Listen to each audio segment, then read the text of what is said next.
time to do something significant.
It's not easy. It's hard changing your life.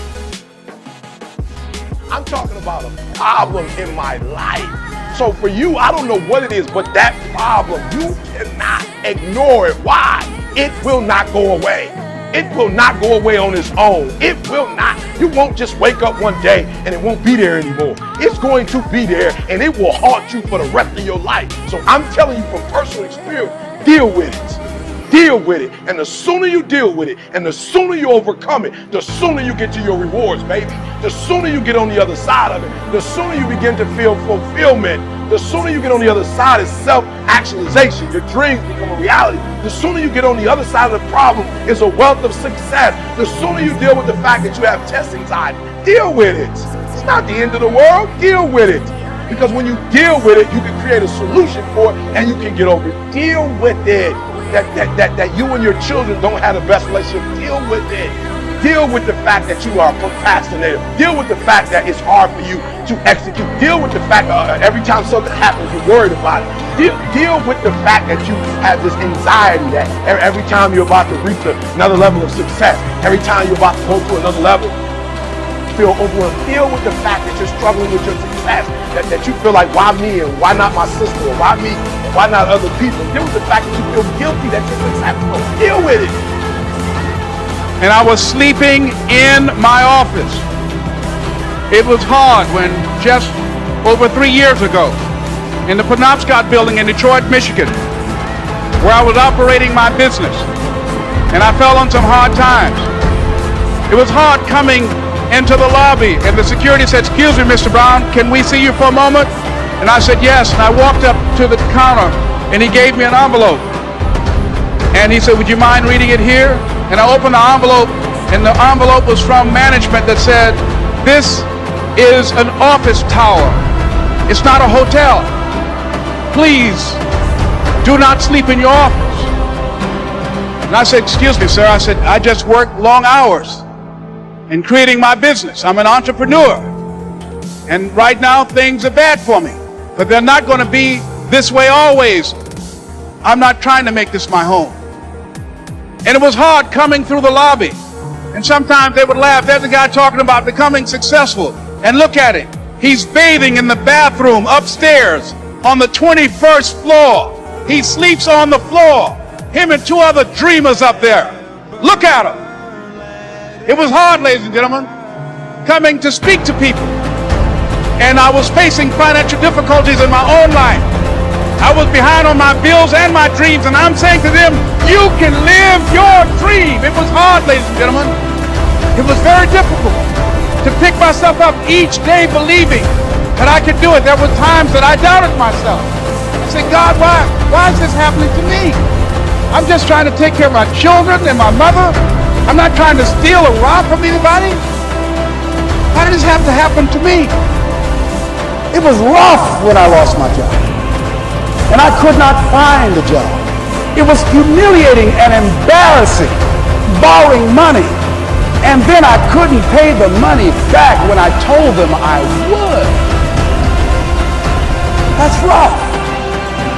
How people look at you, how they respond to you. It's very hard. Here's what I discovered that happens to you in life, that you will go through things, and while you're going through them, you can't understand why it's happening to you. But after you go through it, you get back and you look at it and you say, oh, now I understand why I needed that lesson.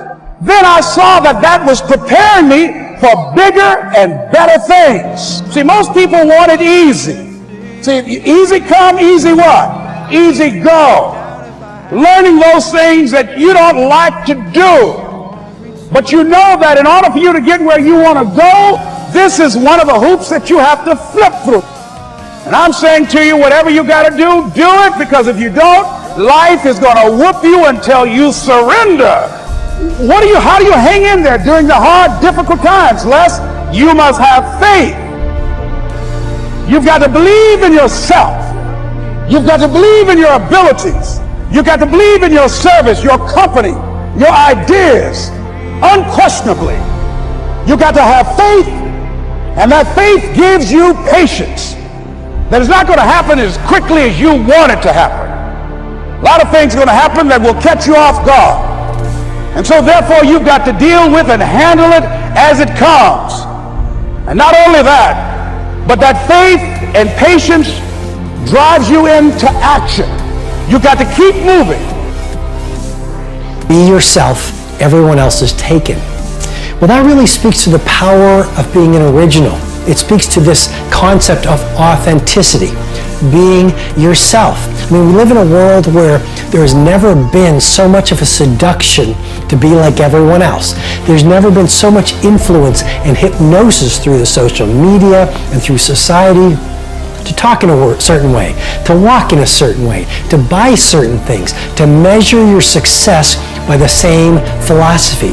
And what I'm encouraging you to do, based on this Oscar Wilde quote, is to be yourself. I mean, talk your talk, walk your walk. Take the time to reflect on your dream. Be true to your own values, because life's greatest heartbreak is self-betrayal. Never underestimate the power of influence. What an important statement. The influence of those around us is so powerful. Many times we don't even realize we're being strongly influenced because it generally develops over an extended period of time. Peer pressure is an especially powerful form of influence because it is so subtle. If you're around people who spend all they make, chances are excellent that you'll spend all you make. If you are around people who go to more ball games and concerts, chances are excellent that you'll do the same. If you're around people who don't read many books, chances are excellent you won't read many books.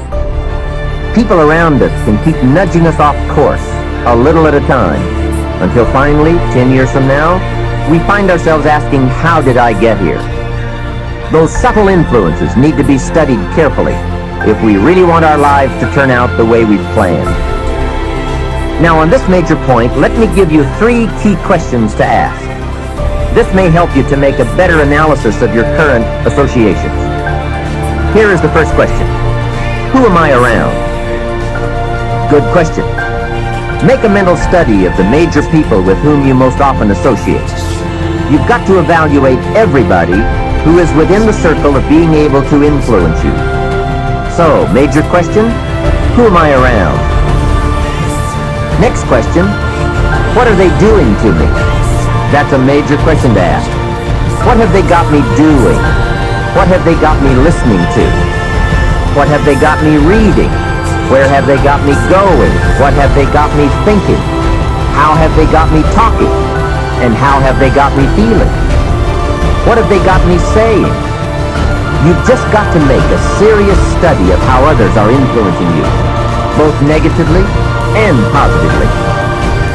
Now, maybe the influence of all those around you is okay, but just ask yourself, it doesn't hurt to ask, who am I around, and what are they doing to me? Now, here's the final question, is that okay? Maybe the people you associate with and their collective influence is okay. But then again, maybe it's not. All I'm suggesting here is that you take a close and objective look. Everything is worth a second look, especially the power of influence. Positive influence can have an incredible effect on your life, but so can negative influence. Both will take you somewhere, but only one will take you in the direction you truly wish to go. It's so easy just to dismiss the things that influence our lives. The man says, I live here, but I don't think it matters. I'm around these people, but I don't think it hurts. I would take another look at that. I've got a good phrase for you. Everything matters. Now sure, some things matter more than others, but everything matters. Everything weighs something. So you've got to keep checking to find out whether associations are tipping the scales toward the positive or toward the negative. It doesn't hurt to look, right? Ignorance is never the best policy. Finding out is the best policy. Remember, part of the purpose of this program is to get us to say, the days of kidding myself are over. I really want to know what I have become and what I am becoming. I want to know where my strengths and my weaknesses lie. What has power over me? What's influencing me? What have I allowed to affect my life?